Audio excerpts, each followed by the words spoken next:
Syrian rebels say they are now fighting in the countryside of Hama after taking villages, towns, and much of Syria's second city, Aleppo, in the largest escalation of the Syrian civil war in several years.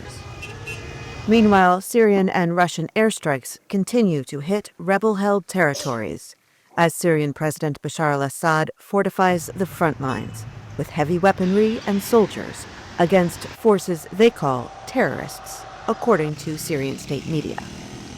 For some families, renewed fighting means returning to homes they long ago fled. Our house is burnt. There is nothing left but walls and ceiling, but we are happy to be here. I am with my husband and children, and we are happy.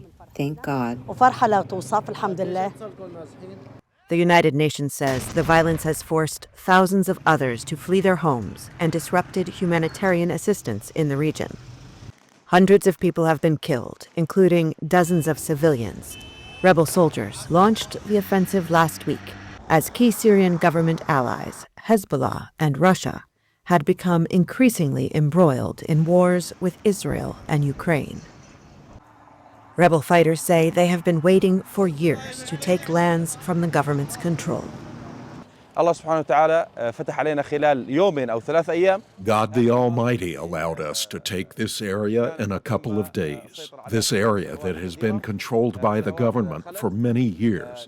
But God the Almighty has now replaced it with us in only a few days. Inside the city of Aleppo, locals say they hope whoever is in charge next will improve basic living conditions. We are oppressed and deprived. If someone wants to travel, the government stops us. It's a very difficult situation. The living conditions are depressing. We don't know where to go. Even the rents are too expensive.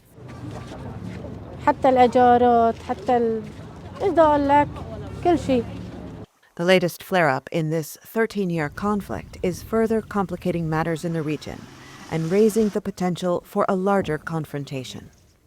Iran has reaffirmed its staunch support for the Assad government, while the United States, in the midst of a transfer of power, is calling for all sides to protect civilian lives and infrastructure in Aleppo and elsewhere.